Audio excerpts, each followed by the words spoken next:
if someone wants to feel more comfortable to speak in Hebrew, then by all means we will translate it for Rinpoche, but so we will have it more casual, easier for us. So if we have a question or thoughts, or maybe something we thought about last night, about death or impermanence, or everything that comes to mind concerning the teaching or of today or yesterday, we'll try to stick to the topics, not general idea about what we did last week, but to topics, but a bit more casual. So, right, so if you have questions or...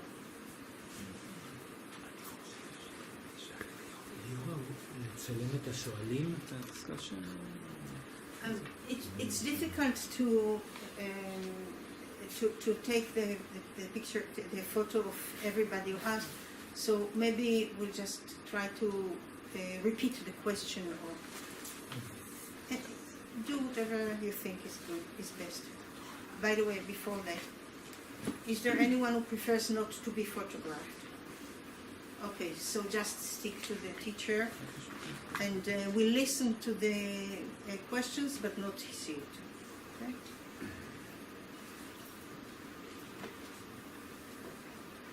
So you can ask anything you want, like that has to do with them. Yeah, okay. I wanted to ask, last week you said that you are not a monk, you are a layman, supposedly. And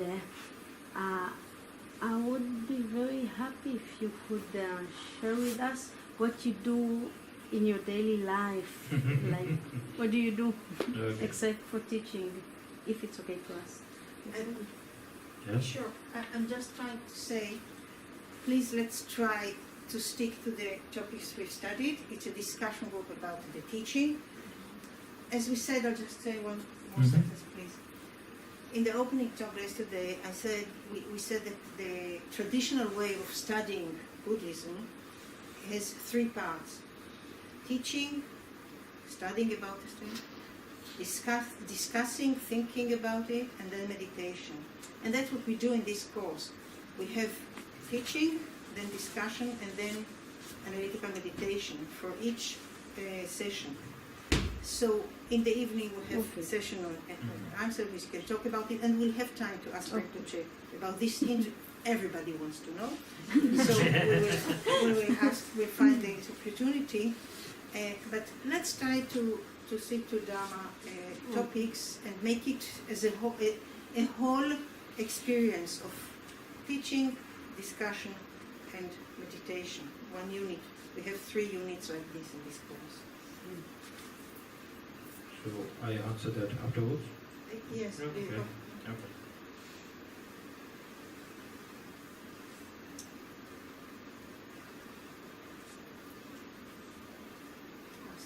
Okay. Last night I thought about the question, why is it so difficult for us to believe in next life? I always say that I do believe in next life, but the way I behave doesn't reflect it. So I'm just saying the words. Perhaps I want to believe. And I think I have a doubt. At the best, doubt tending to the fact, doubt for the positive. And I'm thinking why. And I thought that maybe my belief in next life is not so strong. Maybe I'm not sure. And why? You gave us the answer in the public talk, so it's not fair. You mentioned, maybe I don't know well the mind. I'm not sure that it goes on. So I started to think about the mind. And I questioned also my trust as a whole. How do I internalize, bring into my mind, my stream of mind, the understanding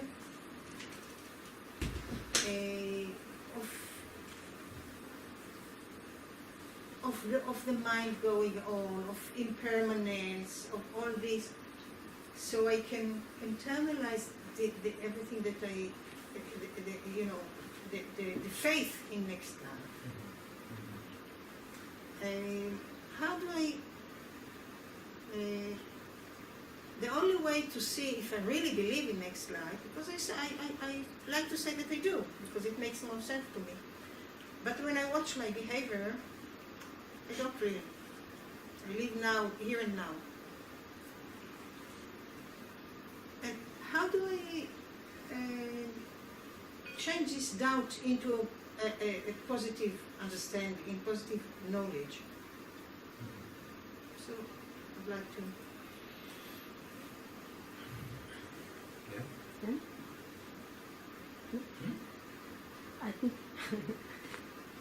I say something that I heard from Rinpoch, and I think I felt the same thing a little bit about karma. You said yesterday night about, it's like the same thought that you had.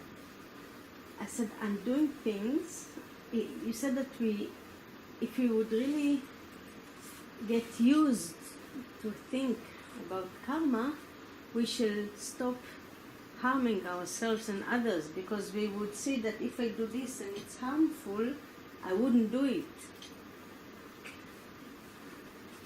And like what I took from it, because I see also that I do things I'm not very proud of, but when I do this, I always think about my pleasure right now, and I never think about the future result. So what I took for myself is that if I know something is wrong, instead of thinking, okay, I know it's wrong, but I feel like doing it, thinking, I feel like doing it, but I know the effect will be harmful. And that, not to think about the present pleasure, but about the future result. And it's a habit of thinking. What I change here, I know just as well before, after, but what I hope I will start practicing, when I'm practicing, is that the habit of the way I think as a habit, instead of thinking of the right now pleasure, to think about the future result. So I think, and I know you a little bit, and I think that you are creating excellent merit for your future life. That's what I think, yeah. and I think if you will, it's just a matter of paying attention to say, okay, this is the result I'm creating, this is the result I'm creating, this is the result I'm creating. And then it is just to get used to think about it. Just once or twice a day to pay attention. Oh, what results have I created today? Like that's what I took for myself yesterday.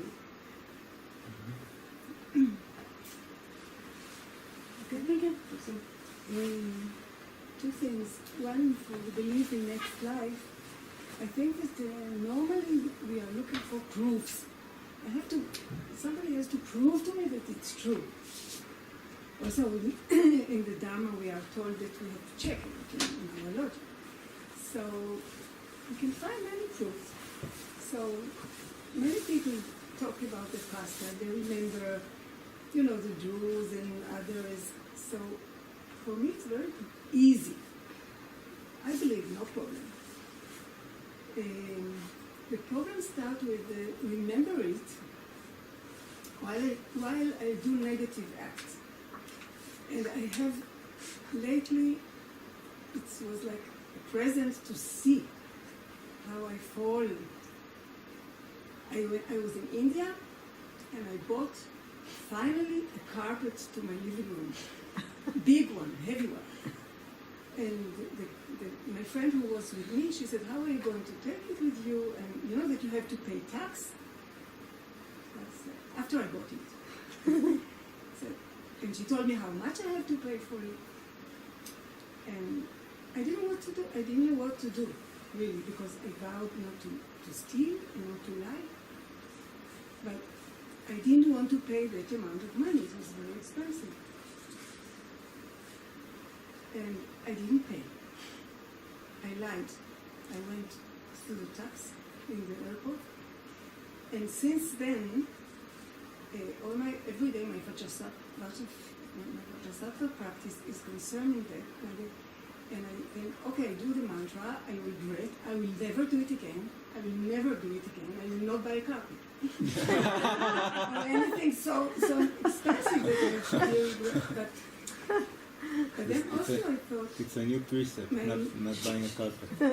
It's a new precept, not buying a carpet. Not carpets. But it's the first time that I thought it could happen that in my next life I will be very poor, and if nobody will believe me. No, I'm serious. I really thought about it. And then I had another decision that I'm going to give more donations. To everybody that asked, I'm going as an act of purifying this deed that I really regret. So I think it's the first time that I really saw how I'm doing something wrong, although I know and believe of the results, and try to repair afterwards.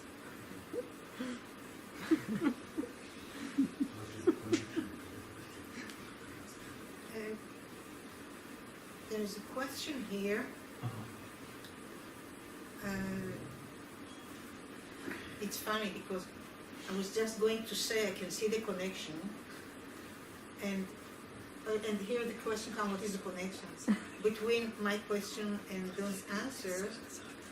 And I see a very connected, a strong connection between karma, the law of cause and result, and next life, and believing in next life.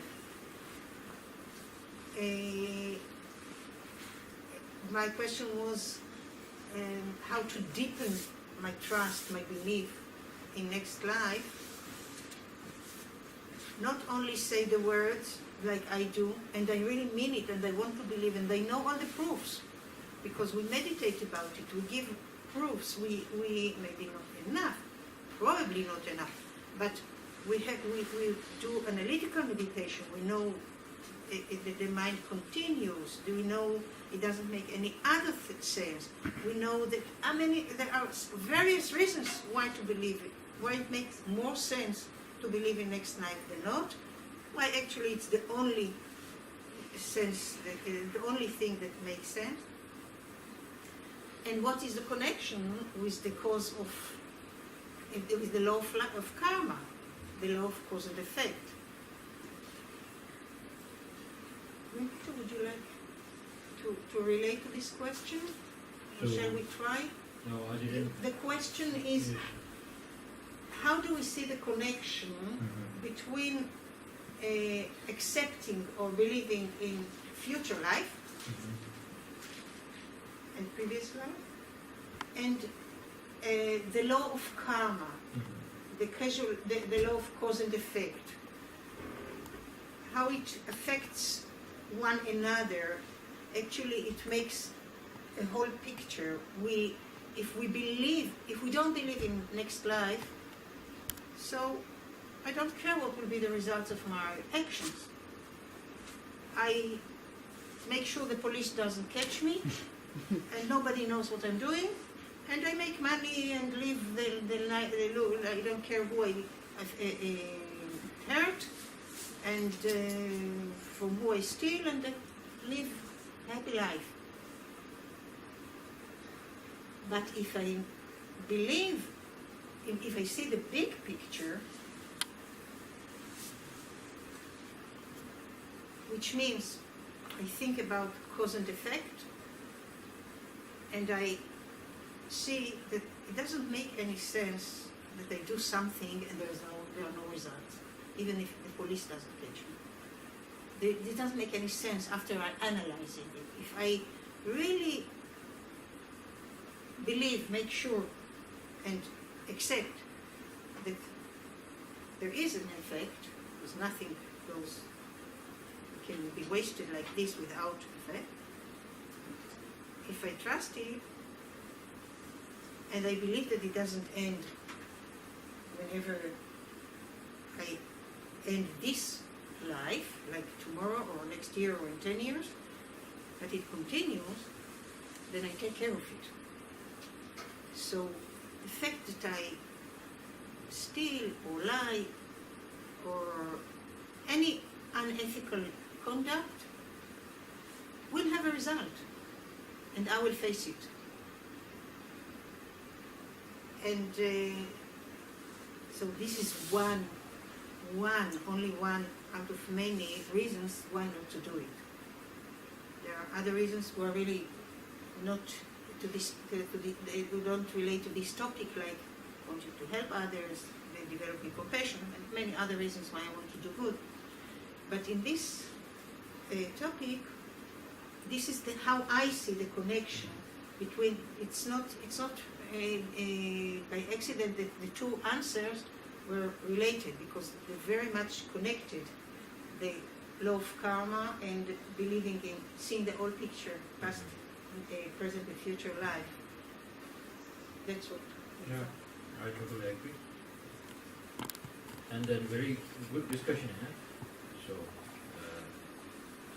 So I can see the benefit now. So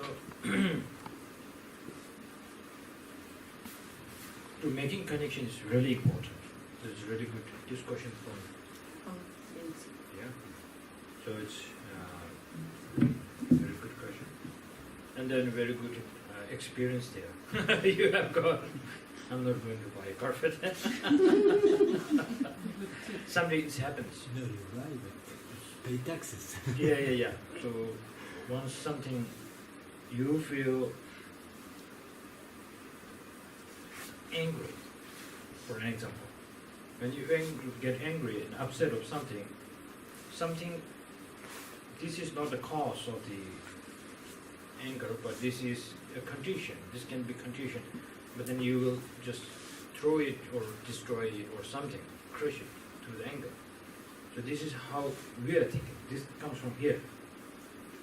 So the same thing, due to this carpet, she felt like, well, I did something I'm not supposed to do. Now I'm not going to buy any carpets. This is one way to stop it, right, for the to begin it. But this is not the right way, actually, but this is how it comes into our mind. So then, I made a connection with this, right?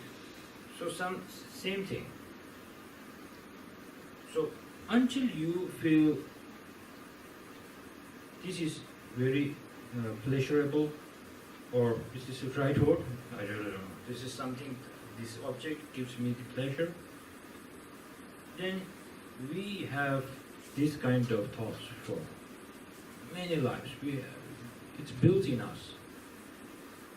So once you feel like, well, this is not a true happiness, but automatically it always, you have this kind of imprint. It takes you towards it. So that's why when we talk about renunciation, the great masters of Tibet, when they say, you should, when there's an experience of renunciation, you feel it, how you feel it is something like, you took something, a water, and then you don't know this is poison. You drank it by mistake. And then you went to the doctor and said, oh, this is the poison you have drank. And then you automatically feel, which I've never drank that water. Wish I have recognized this kind of water is poisonous. Wish now I will try my best to take this out. Even you have to suffer through these all doctor treatments. You will sacrifice all these pains that you have to give up, right? You will do it. Same thing. When we feel that too much attachment of this samsara life, that's why we call samsara. This is a really tough question because this is samsara thing. We say that. Why? It gives you something to influence of attachment of all these things. It looks like this is the condition towards us. So that's why we call it samsara thing. Then it is only a condition. When we talk about condition, it helps you to give the enjoyment of the samsara. But this is not really samsara. We are not putting it this way. So once you feel like, until I don't make something clean inside my mind, then around me everything is something that in this kind of environment will ultimately influence me. So then you should be always aware of. That's why monks are supposed to not stay in house or family. That's why they have so many precepts. So this is kind of a base to get away from samsara. But for Bodhisattvas, their mind is quite strong enough, then those are things that they needed in order to benefit others. This is a different level, but then let's stick to the renunciation here, right? So until you don't get this kind of strong belief inside you, even you are in an empty house, nothing there. Your mind is so samsaric. And that's why the great masters of Tibet, or Kadamba, saying, when you are in alone, you check with your mind. When you are outside with friends, check your mouth. Very good teaching. This is one of the greatest things, that if something is happening in your mind, and this is the symbol that it translates your mind into a language, right? So, checking through mind, then every time when you have a thing, whether there's true attachment there or not. So once you think, before I'm very attached to this, now these days I'm not attached, but I am using all this thing in a proper way, but there's no attachment at all, but there's also happiness. And this kind of happiness is not influenced by the attachment. So I'm doing okay. So maybe start collecting more facilities, TV, and all these things, because it won't influence you, because your mind is strong enough. That's why shamatha. So when we have to talk about the second scope, then we have to talk about shamatha here, because you felt that only one time thinking, oh, this is the true cause of the suffering. You feel only one, then it's gone. Then you feel like I need this, then all attachment comes again. Then back to normal life. Not normal life, it's more ordinary life. That's what it's a better way to keep this way. So, once it is really important, maybe not right away think about past and future life. Think more in this life what really upsets you the most and what brings the suffering in this life. So once you feel the answer, I know how it leads into the suffering and what is the true suffering. So then next is this only for this life or this will continue if there's a next life? Ultimately you will feel worried about it. Otherwise thinking about past and future life, there's nothing much to do. What you will do if there's a past life and future? You can do anything about past, but about future. But then you feel like, oh, if I am not aware of this kind of thing, I'm at end in so many. Right now, even I'm a human. For example, I'm short. I compare to tall people.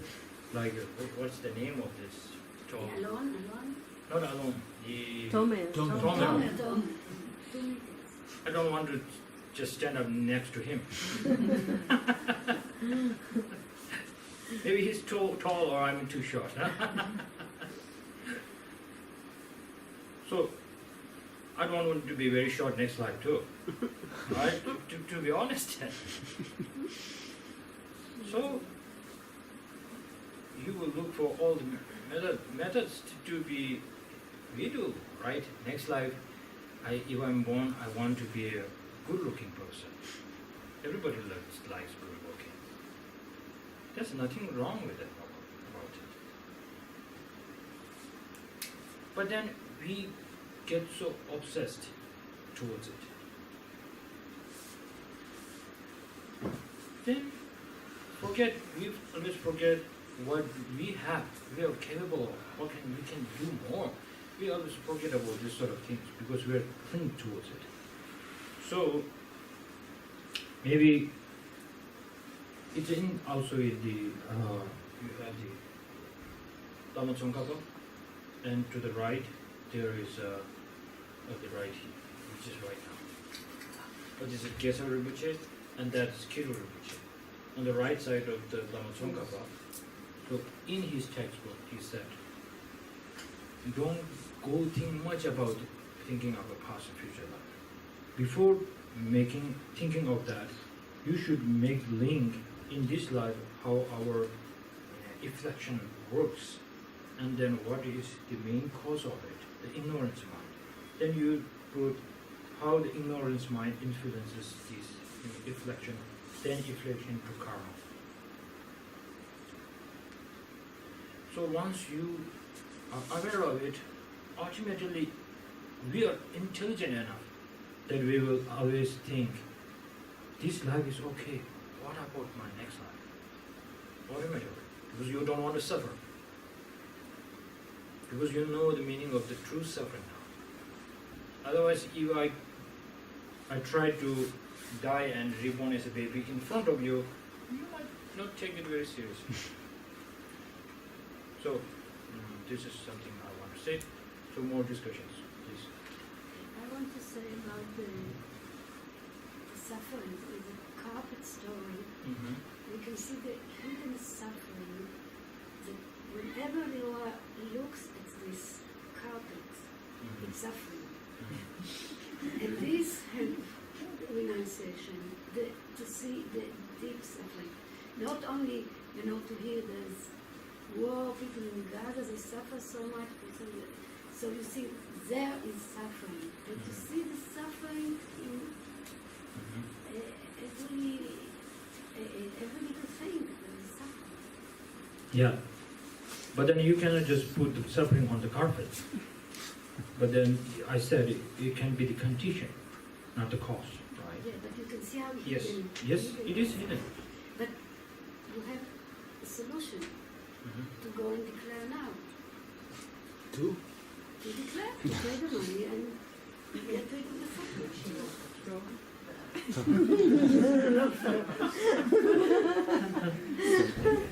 סיבכת מצב מסובך.